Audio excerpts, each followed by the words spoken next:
Good evening, guys, and welcome to another episode of Knights at the Round Table. I'm Abby Whiteley, and I will be your host. This is a monthly collaboration between the Quidditch Post and QuidditchUK to discuss issues which are relevant to you. Our theme this month is refereeing development, with a particular focus on how to prepare for regionals, especially since we know there are a lot of new refs out there this season. And I am joined by my guests, who will introduce themselves now. Hi guys, I am Ashard. I am and I'm one of the coordinators this year. I've been referring since 2014. So yeah, 2 years. I'm going to review like refereeing.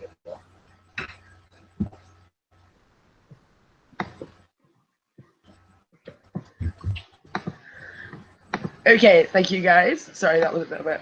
My computer was coming out weird. So we're just going to have a quick discussion for about half an hour about ideas that QuidditchUK have had and things that we think are relevant, and then we'll move on to submissions from the community. So first of all, we're just going to start at the beginning. We're just going to talk about getting qualified. So if one of you would like to explain, Steve would be great since you are on the reference team.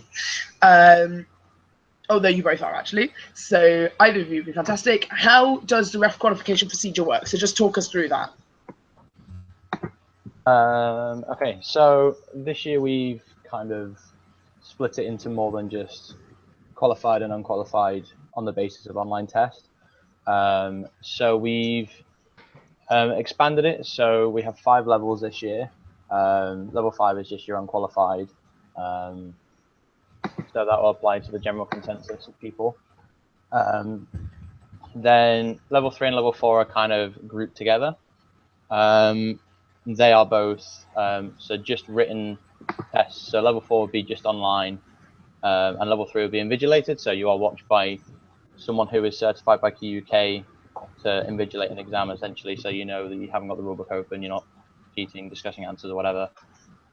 So they both have the same, like if we were to introduce pay, they would have the same rate of pay, but the invigilated would take precedence over the online testing just for the more fairness of it. And then level 2 and level 1 go together again, and that's the subsequent written test with field test. So 2 would go to 2 would go with 4 and 1 would go with 3. So 1 would be your highest level, and 5 would be technically your lowest. Okay, that's fab, thank you. So moving on to the ref exams, do you have any tips for how to revise? Anything that you've done? I think you're both head ref qualified or have been. So what would be your top tips for getting through those exams? Because they can be a bit daunting, especially if it's the first time that you're taking them. Yeah, for sure. I think the first most obvious thing is read the rulebook. I know that goes without saying, but read through the rulebook. And what I like to do is I'll go through it once, try and work out where I don't know so well, and then sometimes I'll just do a test just to see how that goes. And if I pass, I pass. If I don't, at that point, you can then go back and think, okay, well, what do I need to work on a bit more? There's lots of really good stuff online actually, which you could use to revise. So I quite like using. There's a set of flashcards which I think King Couch in the US have made, and those are really good because you can be like, okay, you have this thing, what's the penalty for it? Is a blue card, is a yellow card, so on and so forth. And there's a few other things like that. I know Dave made a little thing of common misconceptions and sort of things where people were going wrong. So I think really a lot of it is just down to reading the rule book, talking to people, and just using what other stuff is available online.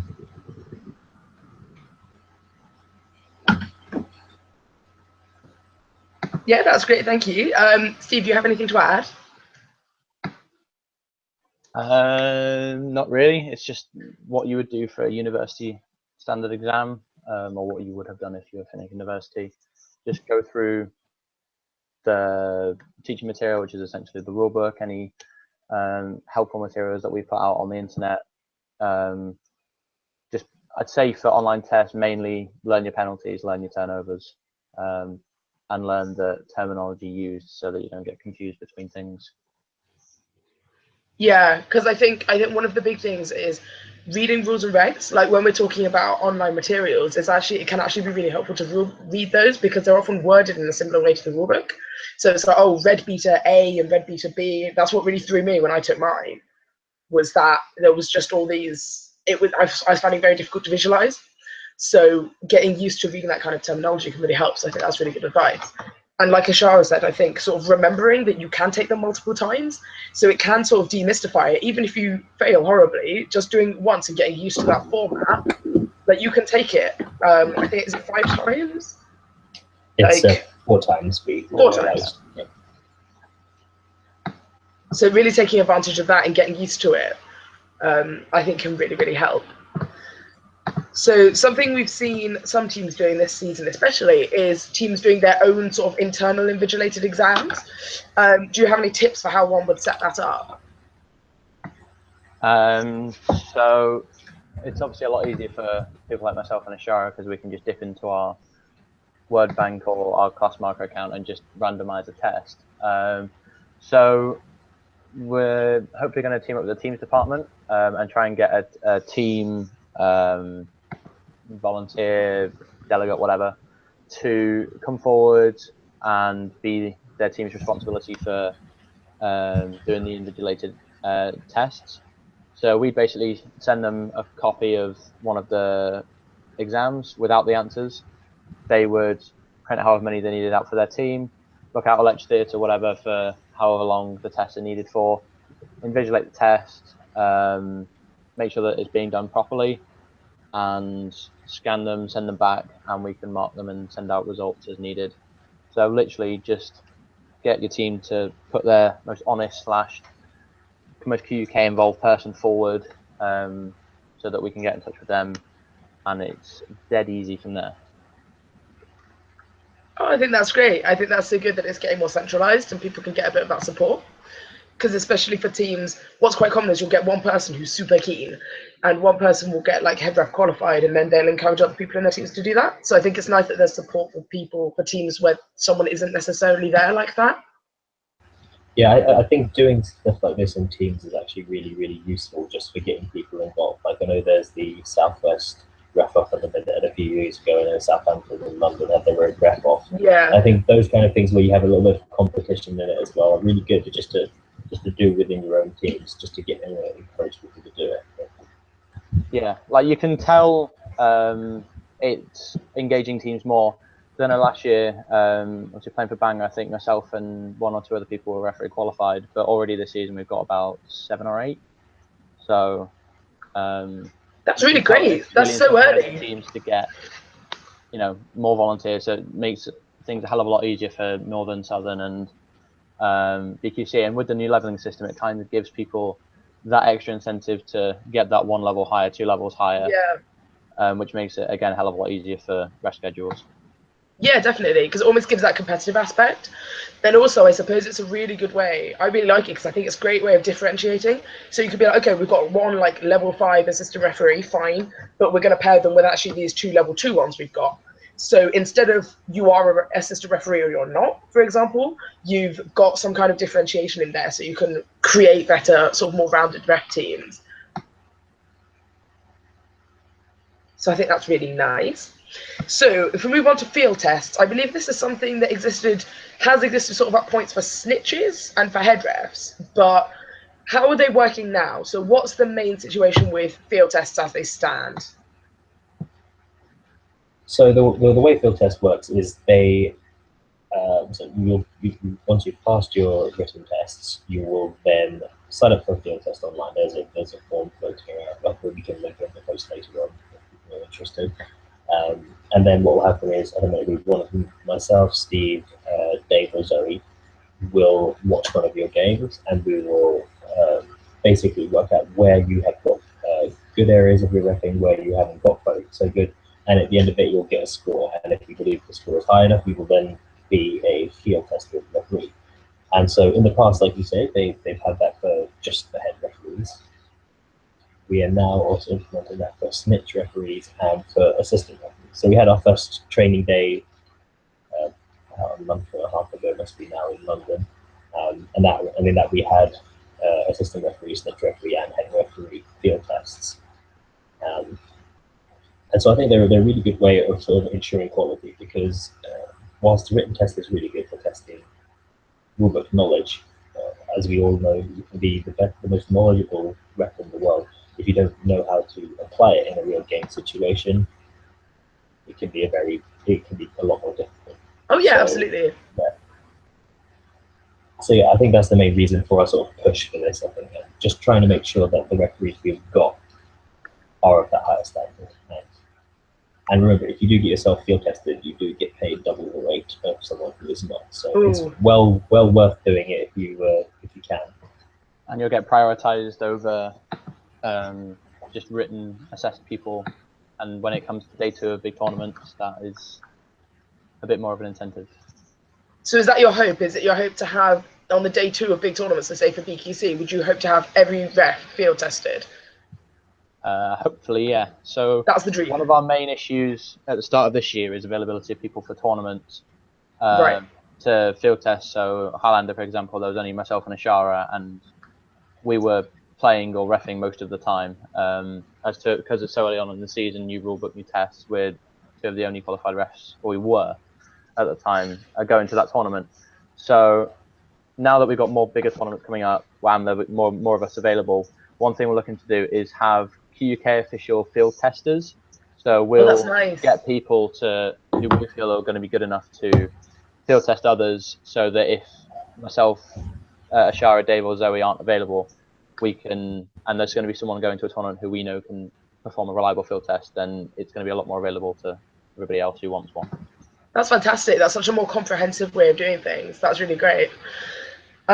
So say I've passed my written test, I'm ready to go on field test, and I'm really nervous. What advice would you have for someone who is about to be field tested? What are the major things?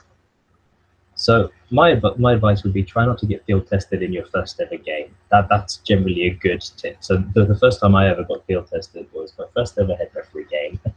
Oh no. And it didn't go great, as you can imagine. So my first piece of experience thing would be make sure you've done something before you actually go into it, and talk to people beforehand. Like, you'll naturally have some things that you'll need to work on. Just if, say, one of us is floating around, or even another experienced ref is floating around, just ask them to watch your game, see what they think is good about it beforehand, just so you can get an idea of the kind of things you have to work on. And talk to captains as well after your games. Just be like, okay, what did you feel I did good? What did you feel I didn't do so good? And I feel like that's a really good way of learning, so that you'll be ready for it in the future. I think the other big thing is make sure you're well prepared, have all the equipment you need, and just be relaxed. Treat it like any other game, really. You don't want to be thinking too much about it, because if you think too much about it, you'll make it much harder for yourself.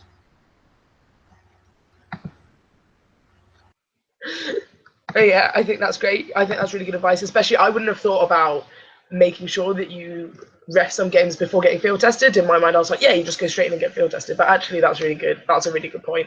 Like, you wouldn't just go straight to an exam never having done a mock, never having read a past paper. So I think that's really good, great advice.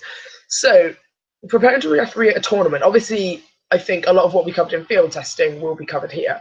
But how do you make sure that you're ready to ref at a tournament? Because obviously it's very different to refing at training or anything you might have done before. So generally we will try and help you as much as we can if it's a bigger tournament like regionals, by giving you nicer games to referee to start off with. So we wouldn't give you a tough game that could be in swim for 45 minutes, depending on how good the teams are. We would try and give you a nicer game that would be generally easier to ref, so that you didn't have to panic too much when you go in. But it's pretty much the same as Ashara said for a field test. Treat a match like a field test. The assessor may or may not be there. Just go out there, show that you're in charge, make sure you find that balance between being overly confident and cocky to not confident enough that teams aren't accepting your decisions. Again, make sure you have the right equipment, literally everything down to a 2p coin for the coin toss if you need one. So as a referee, you should be looking at, before you go to a big tournament, looking at, what might I need. So for example, I know for every tournament I may only be assistant reffing or snitch reffing, but I'll take normally around 3 or 4 whistles. You never know, one might get lost, stolen, broken, whatever. Like 3 sets of cards, notebook, pencil, coin, everything that you could possibly need, so that if the eventuality does come up, you're covered for it. You're not left scrounging around on, your hands and knees trying to find blade of grass, which hand is it in, rock, paper, scissors, that kind of thing. Yeah. The more professional you look on the pitch, the more chance you'll have of gaining the respect of the captains quicker and them accepting your decisions without too much of an issue, especially if it's a 50-50 decision where they're disagreeing. They're much more likely to take your word for it on that. Okay, that's great, thank you. So do you have a checklist that you go through before each event? So are there specific things that you think, actually, I really need to pay attention to that? Like, how do you prepare for an event as an experienced ref? So generally the week before, so obviously starting tomorrow, coming up to Southern, I will be going over the rule book every day, as well as focusing on a particular section of the rule book. So we have 9 sections, so I include Appendix B, I think it is. Yeah, Appendix B as a rule book, a section. I don't count 9 really because it's not all that big. So I'll read over the rulebook every day, and I'll focus myself on a specific area as well. So I'll look into the whole rulebook, and then on Monday I'll start with part 1, then Tuesday part 2. So that way I'm consolidating my knowledge every day leading up to the tournament. So I should have it all in my head ready for the weekend, and I'm not just cramming it in on the journey down there. Then the day before I travel, I'll have everything in a particular way in my bag ready. So I'll make sure I have my boots at the bottom, kit, ref box with everything in it. I know it sounds very OCD, but I have had experiences where I've forgotten football boots for football games, and I've had to ref in like walking boots, for example. So it does happen, even to the most experienced of us. So I just make sure I have everything that I possibly need. I go down there, turn up smart, confident, make sure I'm on time, make sure I'm well mannered, and generally captains seem to get on well with that. So if you cover every angle, then teams and officials don't have much to complain about. Yeah, I think that's really good advice. Like that general principle of making sure that you're prepared and showing up and looking at, where everything is and everything that's happening. You're making that impression as soon as you step onto the pitch, which is really fantastic, especially for head refs. Yeah, you can never be over prepared, but you can always be under prepared. Of course. So, Ashara, I know that it's been a very long time since you were a new and inexperienced ref, but what advice would you give to someone, sort of very green, who is feeling nervous before regionals? So my first piece of advice would be, when you actually get to the pitches, go talk to your head ref. Find out what they want you to do, because every ref is going to be slightly different. Some of them will want you to watch more poker play. Some of them will want you to just concentrate on the beaters, for example. There's a lot of different preferences in how they're going to do things. Also, make it clear to your ref that you've not actually refed a huge bunch before, because then they can be. One thing I like to do with new refs is then I'll put obviously my more experienced refs on one side of the pitch, and my less experienced ones on the other side, and then I can be on that side of the pitch with them. So if I see something, I can help them out a little bit, or I can give them a few tips as we're going along. And I think the thing to remember as well is just stay calm and just be relaxed. Like I think reffing can be a very stressful experience if you don't work, if you make it one. But if you can try and stay calm and sort of enjoy the moment as much as possible, then it can really help. And like Steve was saying earlier about being prepared, so like the thing I used to like doing as well was reading the rule book a fair bit. I would do a few days beforehand. I would just be brushing up on things, especially things where you're not 100% saying your contact fouls, your boundary things like that. And yeah, so if you're prepared for it, if you stay cool on the day, and if you talk to your other referees, you'll be fine. And after the game, go talk to your referees again and try and find out what you can do better the next time. Yeah. That's a really big part of being a ref, talking to other experienced people. Yeah, no, that's really great. That's really helpful, because if your head ref knows the situation that you're in, then they can help you, and they're not going to have a go at you because they don't realize you're inexperienced. That's just going to make you more stressed. So the more information they have, the more they can help you, and they are there to help you. They're not there to judge you.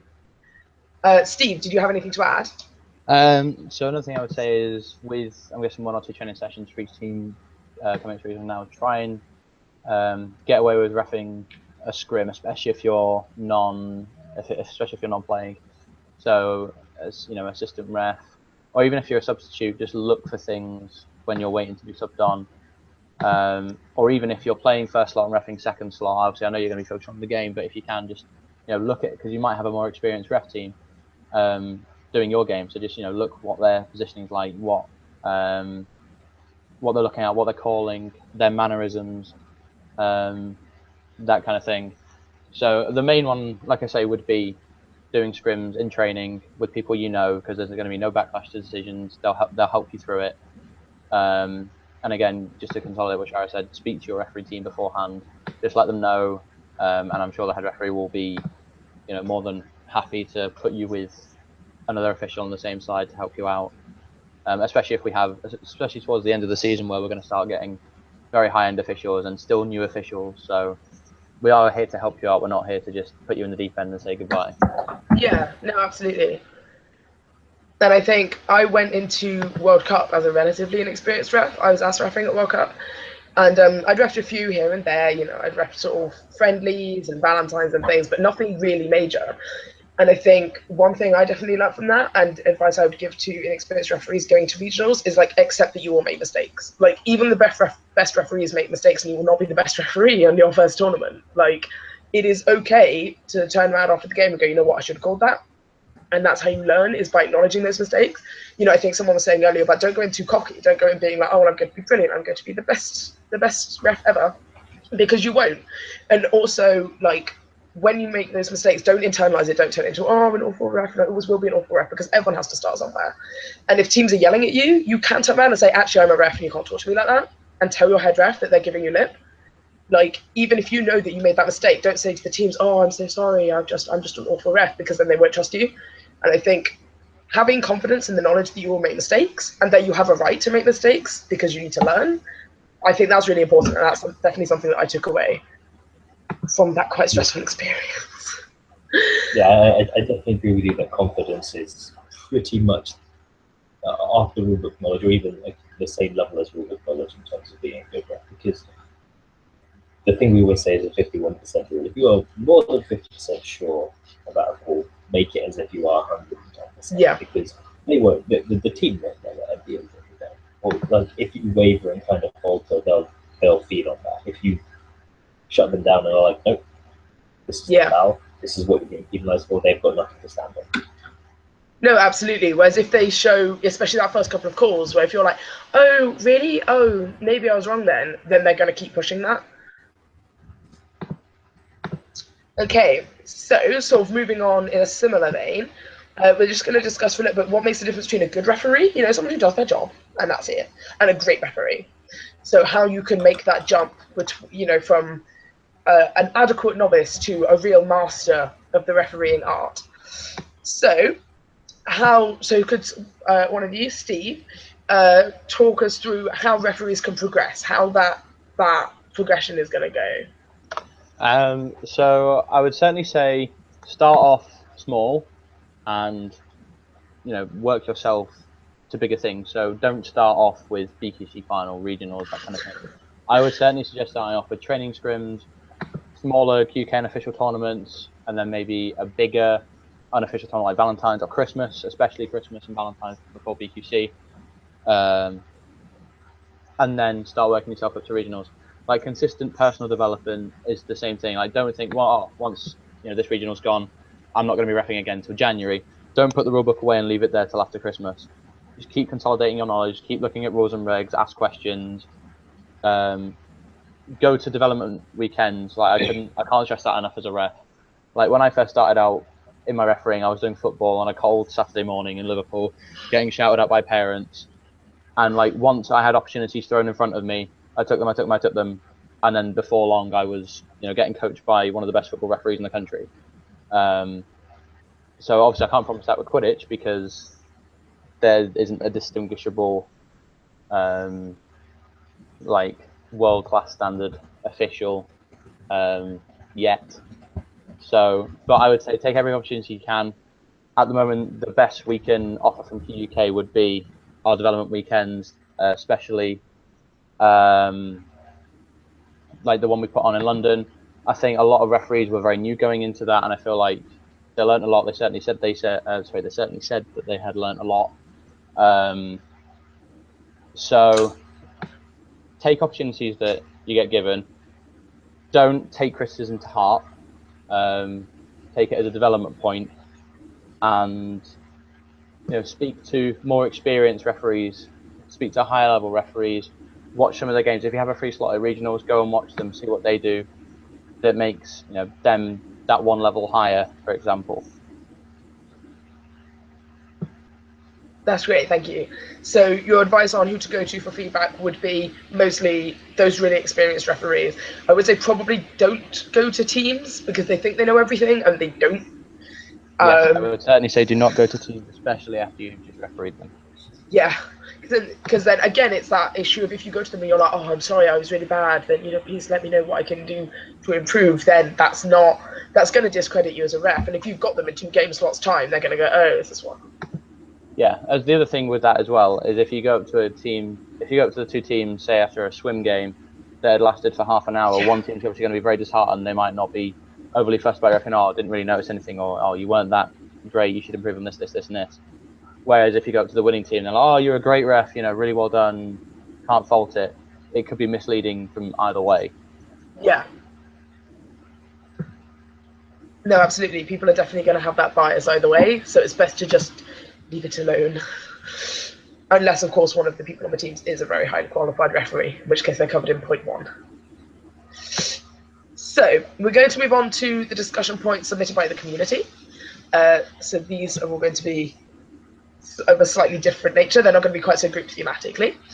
So the very first one is, how do you deal with criticism? So I think after a game, you're always going to get some level of criticism because emotions are going to be running high, teams are going to be coming in. I think because first of all, teams don't know everything. A lot of the time, they don't know much when it comes to rules, unfortunately. Do have a high-level referee, like you said, you can learn something from them because they may well have seen something that you might have missed. But again, the best way to take criticism is to try and learn from them. So long as it is actually constructive. Like if someone just says, you're a rubbish ref, I don't want you to reffing us again. I mean, you're not going to learn anything from that. If on the other hand, say one of say your snitch repping, and your snitch says, oh, you're standing a bit too close, and that can you next time make sure you keep a little bit further away. That's the kind of criticism you can learn from it. I think with those kind of things, you just need to take them and make them part of your game. Just have a think about, okay, what did I do wrong, and try and work on it next time. Yeah, I think that's really good advice. Steve, do you have anything to add? So I would firstly start off with sort of breaking down what they're saying. So if a team comes up to you with a complaint, first of all, you need to think, is this point valid? So have the team just come off the back of a 300-0 drubbing? Have they just lost on a debatable snitch catch, or have they won again 300-0? You need to look at the validity of it. If you feel like it's a very valid point, coming from a very honest person, not mid-game or just after a game and they're a bit flustered, a bit emotional, like it's well after the tournament's finished, like a week after, or speaking to you at another tournament, for example, that would be your first point. If you feel like it's a valid point, I would then look at what their criticism is constituting. So is it a say, for example, a missed beat on someone, or you've said it's a beat and they're actually safe. You think, okay, that's based on positioning, so how can I make my positioning a bit better for next time? If it's like a rulebook interpretation of something, go over that again, ask rules and regs, ask other referees what's their interpretation on it.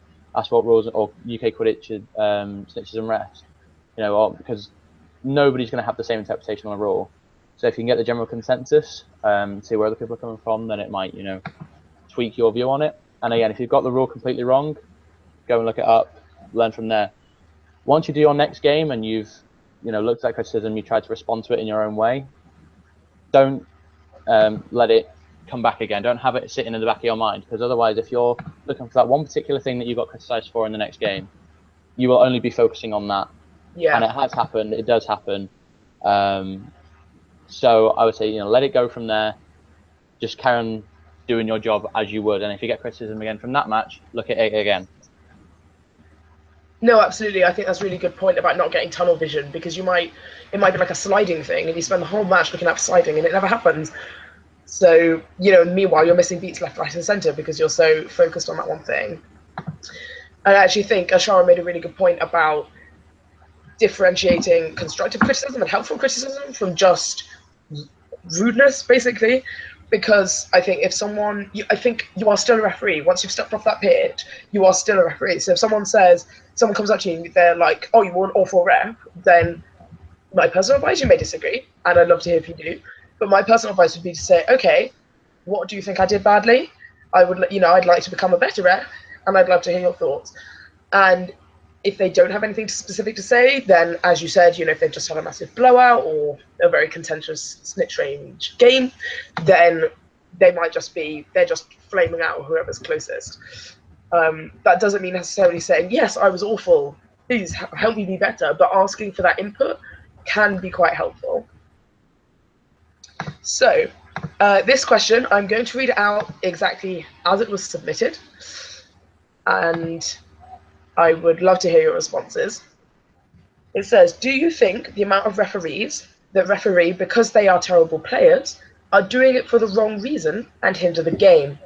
Refereeing should not be the go-to if you're a bad player, and I feel that it is. I would love to hear your thoughts.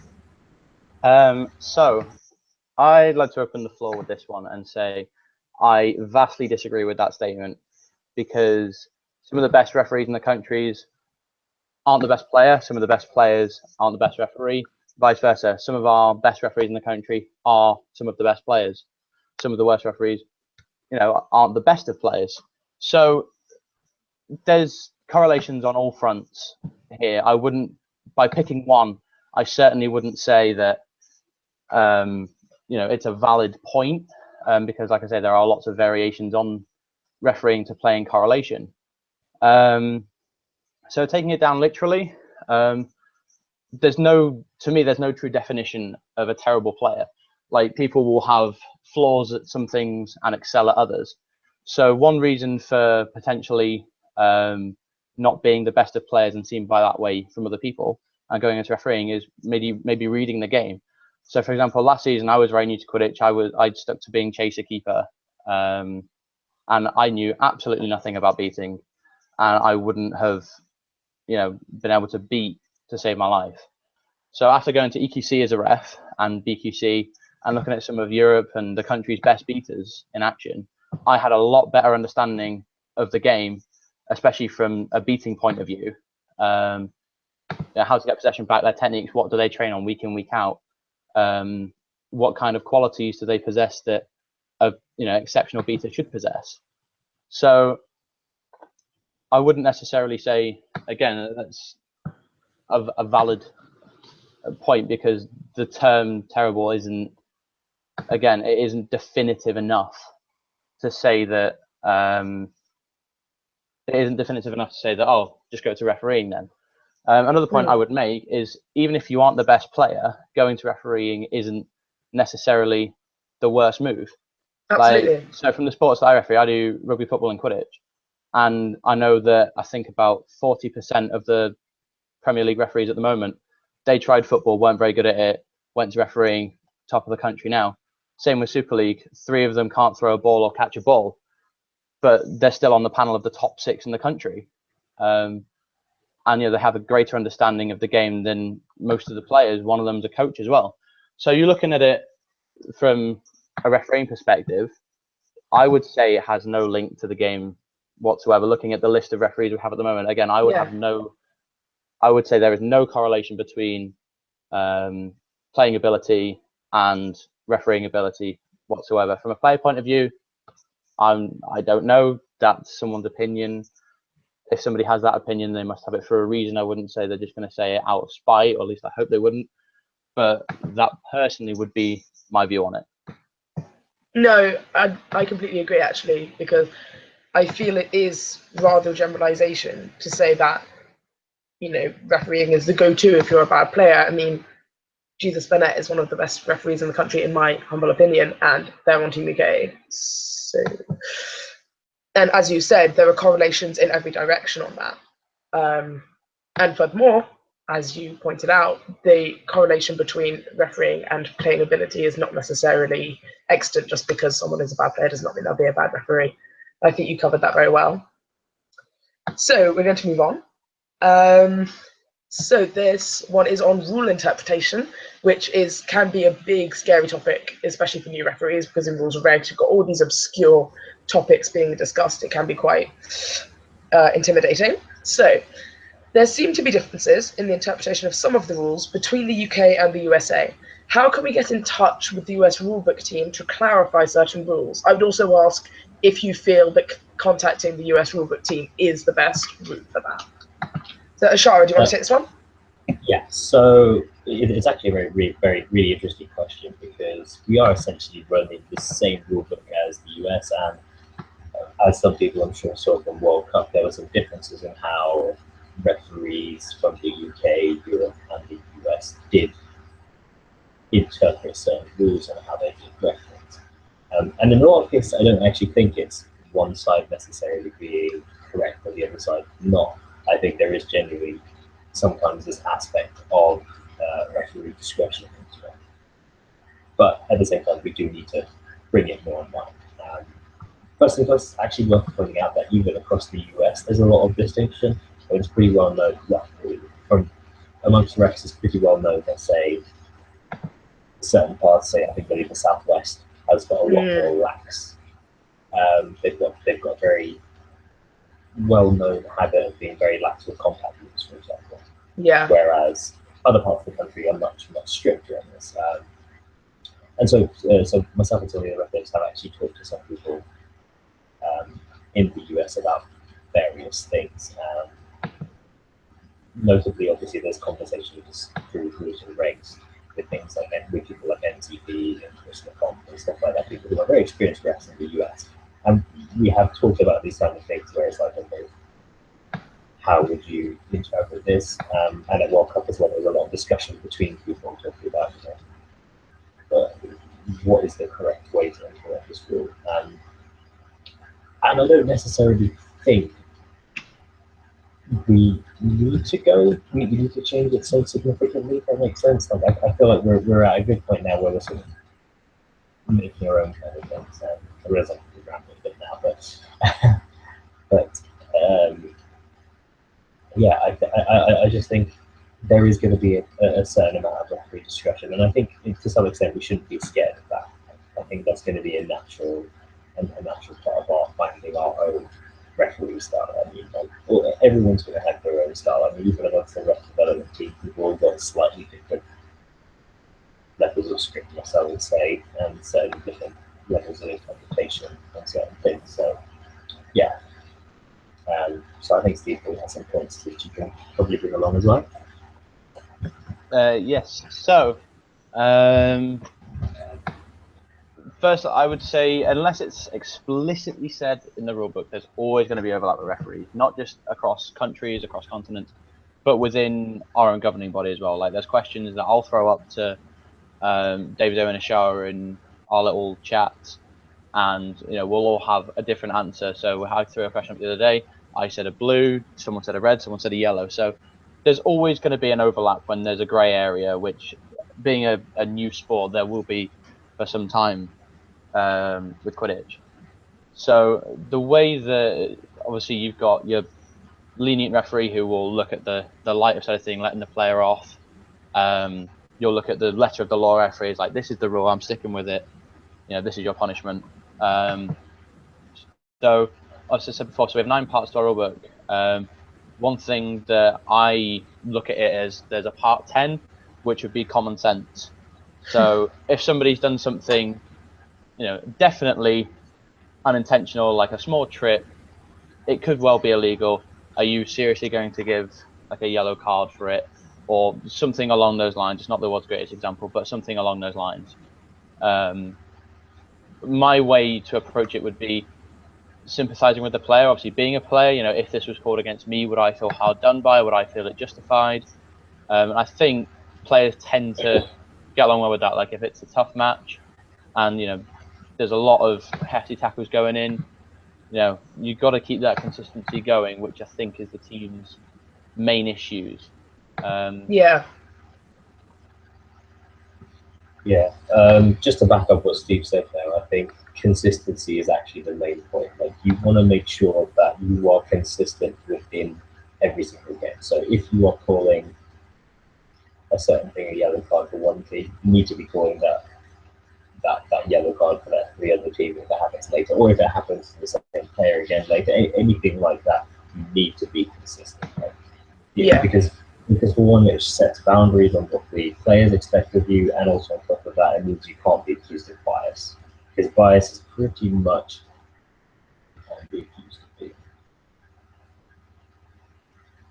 No, absolutely.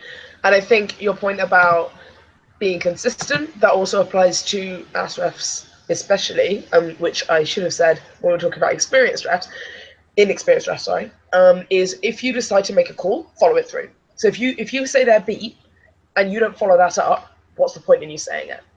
Because I had situations, I was refereeing a scrimmage the other day, and I said someone was beat, and then I didn't follow it up, and then they interfered with play, which resulted in a hook.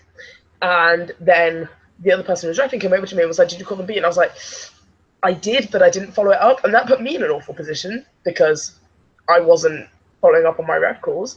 And it's that issue with consistency. And that put everyone in a very difficult position where it's like, do you call this hoop? Do you not? Like, it was fine because it was a scrimmage and you can kind of get away with it. But that confidence and that consistency in application, if you decide that they will beat, don't say 30 seconds later, oh, maybe they weren't. Just follow it through.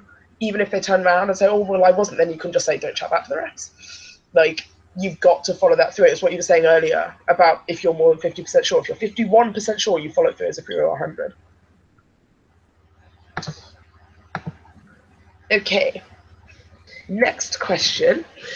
How do you manage having a full timetable on game day? So obviously you don't always necessarily have a full timetable, but that can be really, really hard work. How do you manage even basic things like eating, using the toilet? Like, how do you fit that in to a full day of refereeing and playing if you're doing both? So first things first, I'd say if you've not done it before, maybe try and shy away from it as much as possible, because it is a tiring thing. Like, if you don't feel like beforehand you can do it, try and say beforehand if you can, and you do it in a certain number of games. Like, know your limits. That's an important thing. So now, say if you're more experienced, so I think there's maybe been 2 or 3 tournaments in the last couple of years where I haven't done every slot, or almost every slot. That's right. Yeah, I mean, personally, I enjoy it, so that's why I don't mind doing it. Gotta stay busy. You've got to stay busy. It's a great way of keeping warm in the horrible rain. The important thing is plan your breaks. Know when you're gonna need to go to the toilet. Know when you're gonna need to have a snack. When you need to go and warm up for your games. All of that kind of stuff. And also make sure your captain knows where you're going to be. That's a really, really important thing. Because if they don't know where you're going to be, they might just be like, okay, he's gone somewhere. I don't know where he is. Is he gone to the toilet? Has he gone to the shops? I don't know. But yeah, so like the kind of stuff I'll do on a typical day will be warm up with my team at the beginning of the day. We might play our first game, and then say I'll be repping. So they'll go and say cool down because they've got say a couple hours break, and I'll go off and try and stay warm before the next game rather than cooling down. Maybe grab a quick snack, bananas, something like that. Like it's like looking after yourself like any tournament. Really. Have a few snacks, have something to drink, and I know some people like to nap. I mean, personally, doesn't work so well for me, but like seriously, just find yourself warm. Just sit down for half an hour, take off your boots, and just have a little break every so often. Like it's important to plan those breaks. And when it comes to lunch, make sure you eat something properly and make sure you relax. I was going to say. Too many people, including myself, sometimes don't eat properly at lunchtime. And that goes for players as well as refs. Exactly. For players, for refs, for everyone, you can't afford to not eat. Ahmed is not always there for you. No. And maybe avoid Ahmed's as well in general. Sorry, Ahmed. Nothing better than cheeky burger at lunch. But yeah, make sure you're fueled well, make sure you're drinking enough, and make sure you're suitably rested. And if you genuinely feel like you can't do it, tell somebody, because they can. There is generally a little bit of leeway in getting back around. Obviously, you don't want to be like, I can't do any of my steps ever again, but if you tell people within enough time, they can generally be accommodated. Yeah. Well, Steve, did you have anything to add to that? Yeah, I'd say just treat it as though you're going to be out for, obviously you are out for a fair while, but as if you're going to be out of the house for the day, doing like a long training session or something like that. So I would say eat and drink in moderation. So for example, don't drink too much because otherwise you'll need to stop the game and go to the toilet. And also, if you are having lunch, make sure you set aside enough time to have lunch. You aren't wolfing it down and getting hiccups, because trying to call a game with the head ref with hiccups is not good fun. Trying to use a whistle is not good fun either. Not intimidating. I have seen that happen. So I would say eat and drink in moderation. Don't have too much at once. Just try and eat, because you like hour game slots. Games tend to last around half an hour. Use that half an hour just to have, you know, half a sandwich, and half a bottle of water or something. Yeah. Before you go on to the next game. If it's a particularly warm day, have a bit more water, stoppages, that kind of thing. But don't go too over the top. But again, obviously, don't go under, because otherwise you won't feel overly great. I'd say if you're reffing a full schedule, like if you're a non-playing ref, take each game as it comes. Don't look at it and be like, oh my god, I've got 7 games to do. Just take each one. So I've got a game now. Oh, okay, I've got a game now. Just take it through each game, doing the same as the last. So going through your pre-match warm-up, ref meetings, doing the game. Obviously, then the snitch will come on. Things will change a little bit. Game's over, and then you're ready to start all over again. If you take it game by game, the day just absolutely flies by. And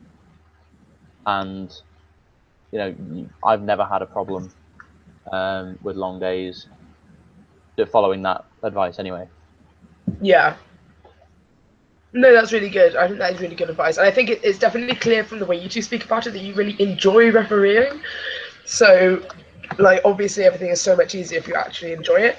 So if you're still at a stage where you're quite inexperienced and you're like, I'm not sure how I feel about refereeing, I really struggle with criticism or something, what Ashara said, do not be signing up for like 5 game slots or whatever, because you're not helping anyone. You're just going to get stressed out and make yourself miserable. And a miserable ref is not going to necessarily be a good ref, because you might think, you know what, I can't be bothered to chase the bludger actually up the pitch because I'm in a miserable mood. So yeah, take on what you feel able. And if you are really passionate and you really love refereeing and you've done it a bunch of times and you think actually it's the best thing ever, then maybe take that on. But as you both said, like, it's so clear when you talk about it that you are so passionate about it and you genuinely enjoy it. So as Steve said, the day just flies by. So this is sort of the flip side of that question that we had earlier. Do you think that being a ref makes you a better player? Do you think it gives you better awareness of the game? Personally, I think it really does. I like there's so many things you can learn from the rule book.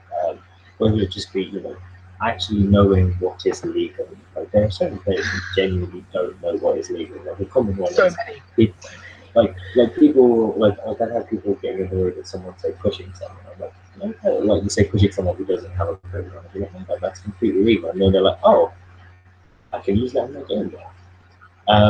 And yeah, it just means you can understand the game a lot better, and just it really, really does help. Also, it helps if you can find loopholes. But try not to do that. But yeah, Steve, do you have anything to add?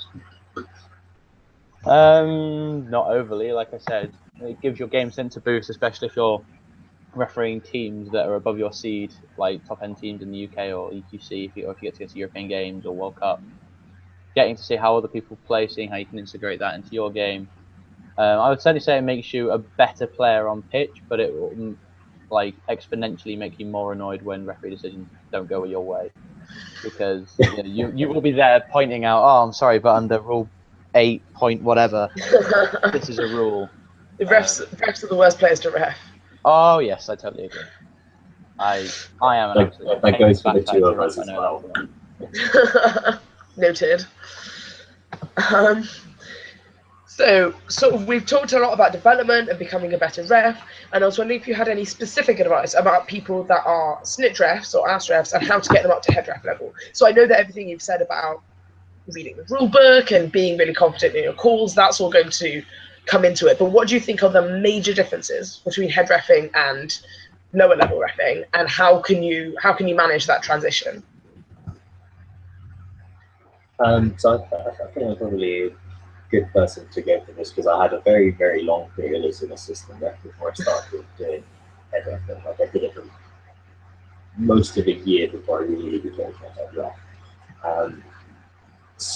Which I personally think is actually really good development. So like, my advice would be to a lot of refs, don't actually rush into it, because when you rush into it, you make it a lot harder to say. There's some refs out there who are sort of going into head ref after saying maybe 1 or 3 tournaments experience, and I don't really think it's enough. I feel if you AR for 2, 3, 4 tournaments, you're starting to get to the point where you're like, okay, I understand what the overall game should be looking like and what I should be looking like as a sort of general ref. And with more confidence to the head referee stage, you'll be able to do a lot better. Yeah, but that's how I felt. So yeah. Oh, that's great. No, I think that's really good advice. So, Steve, you said that your first game that you've ever ref was actually as a head ref. So, how would you say you managed to transition the other way? Do you find that you have fun with backseat driving? No, I think that because obviously as a head ref, you're responsible for everything rather than just one particular thing. Like generally as an assistant ref, the head ref will say, watch bludgeon play. As a snitch ref, obviously, will tell you, watch the snitch and the seekers. So as a head ref, you have that responsibility to look for everything. So I feel like you do have in the back of your mind that responsibility to look for everything on pitch. So even though you're watching bludgeon play, if you're in a good enough position, you might see something that does happen on the clock or play. So you do want to interject. You do want to, know what's happening. Make sure the head referee is making that right call. So it is one of those, you do have to trust your head referee with their decisions. And the penalties that they're giving are right, because if you go up questioning them too much, it will start making it look for both of you fit with each other. I wouldn't say I found it overly challenging, but I did feel that little bit of less responsibility, which was nice. It felt like I had a little bit more freedom to watch the game a little bit more than just all out refereeing it, making sure I had my eyes on absolutely everything. Yeah. Which does sound a little bit bad, but once you do that head ref to assistant ref or snitch ref transition, sometimes the bludger game or the snitch game can go completely dead. So your mind can start to wander, which is a thing that you do need to try and keep your concentration. So if you can try and keep it on a refereeing side of thing by watching another aspect of play that isn't so much dead, then the better. Rather than if you're just turning around talking to spectators or the referees or players, then does the world of good. No, definitely. I think that is all excellent input. I just we haven't really mentioned at all those very, I don't want to say very low level, but the very the unqualified roles, basically. So goal refs, scorekeepers, timekeepers.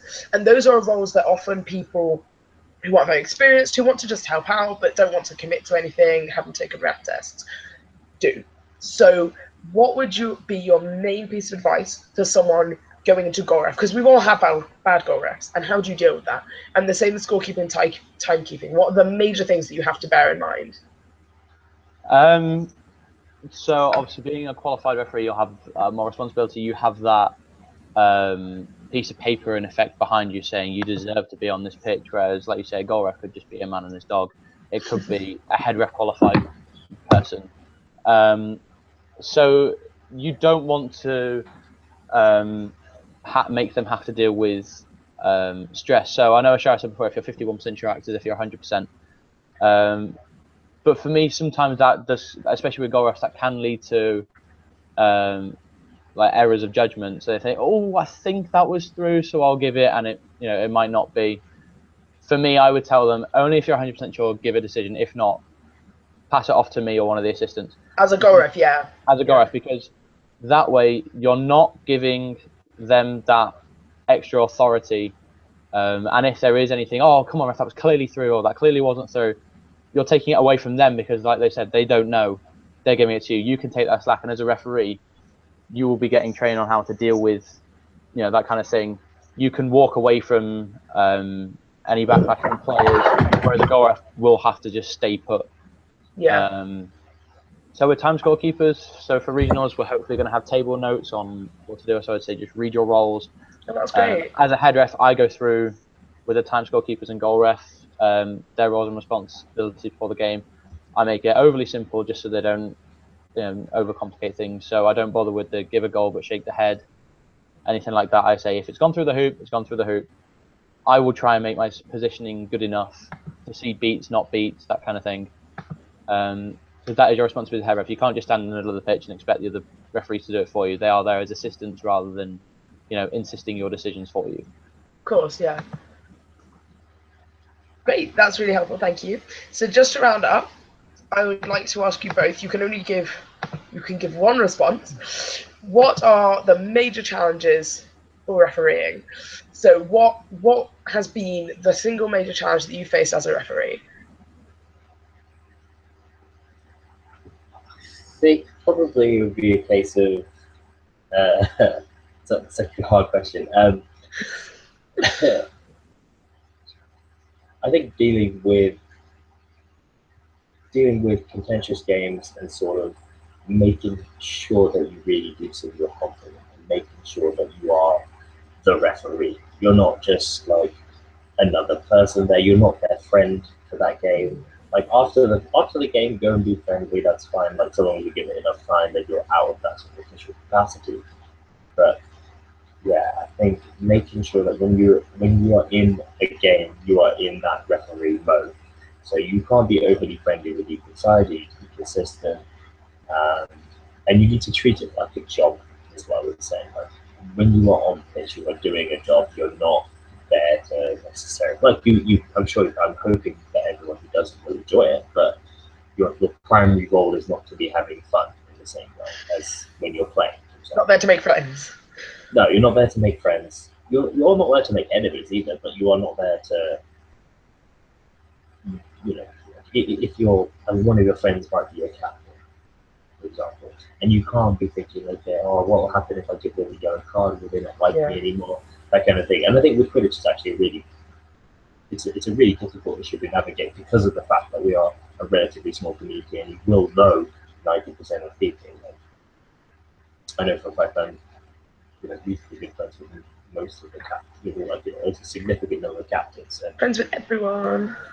Yeah, like just so popular. Close friends with everyone, but you know people over the last few years, and you have to make sure you can separate your refereeing from your playing and your friendliness and all of this other stuff. So I think that's probably the biggest thing.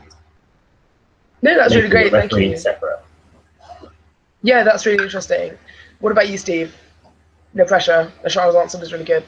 I'd probably say that my biggest thing, my biggest issue that I've had with refereeing, I could go off on millions of wild tangents from other sports, but I'd say for Quidditch, it's a very nice sport, so it brings very little problems. So I'd say my main issue is if I'm a head referee and I'm giving a decision based on, because I'm the overall authoritative figure, I give the final decision. I will be the one who ends up taking the criticism if another referee makes a mistake, and I don't mind that. Like, I would much rather me take the criticism because I've been in the refereeing game probably a lot longer than other people have. So I can take that criticism, I can deal with it, I can move on. Whereas, recently when I did a game, I didn't see the incident. I had 3 assistants giving me one piece of advice and another assistant going against that advice, but they weren't 100% sure. So obviously I went with my 3 assistants who were 90% confident they had the right answer to the problem. I went with that call. The team against it didn't like it, and I was getting a hell of a lot of criticism after the game for it, right in front of them. And they were very new. They were very new referees. It was their first tournament, their first couple of matches, and my biggest issue wasn't the fact that people were criticizing my decision. It was the fact that, in effect, it was their decision. They're overhearing what's being related, what's been given to me. In effect, was their decision. Yeah, that's really that to me isn't right, and especially in my position with the UK, that's not a way to be developing referees whatsoever. So that would probably be my biggest hurdle, is trying to get them back into refereeing, trying to get them up to 100% confidence again before regionals. So, like I say, for me, it wouldn't be anything directed towards me. It's when I trust my other officials, and they have passed that test to be on that pitch. They have that piece of paper behind them. They deserve to be there. They deserve my trust for a call, which I give time in, time out. And if I'm getting the crap that their decision got me, I don't like that. Frankly. Yeah, that's such a difficult dynamic. And I think because Ashara said, we all know each other, we're all friends, there was definitely a sense of entitlement with a lot of people where they think, actually, I'm just going to go and start having a go at this ref because I disagree with that call. And it's like, actually, there is still a line there, and it would be lovely if you could toe it. Yeah, well, exactly. Like, if people are coming up to referees after games and saying, oh, so you got this wrong, this wrong, this wrong, this wrong. Yeah. There's no good in telling me now, if you think I got a decision wrong, that's fine. There's no good in laying into me for it. Yeah. If you feel like I've got it wrong, I'll go back over, this rule, this rule, this rule. And at the end of the day, the decision could come down to something that happened a matter of frames apart. Yeah. That's going to come down to opinion. You shouldn't be slating a referee for something that's come down to something the human eye can't distinguish easily. Yeah. So like you said at the very start, referees will make mistakes. Going into Southern, 100% of the refereeing decisions aren't going to be right. But you'd like to hope the vast majority will be. We do our best, we're all humans. I don't think because like going into a new game, it's like going into an exam without having read any of the material or anything. It's like me going on to doing some sort of art exam at university. And going into an exam without having read anything. They don't know what's going to happen into this game. They don't know where to position themselves, what to look for. It's an unknown thing. I mean, who can honestly say, being 21, 22, however many years of age, that they've got 100% on every single exam they've ever taken in their life? Yeah, of course. Especially if they're not being told what to look for, in particular, what angles to be looking at beforehand. No, definitely. I would certainly agree with that. And on that note, I would like to thank you. Your input's been really great, and I hope it's helpful for our viewers. Obviously, with your massive collective experience, it's been really great. And on that note, I would like to wish you all a good night.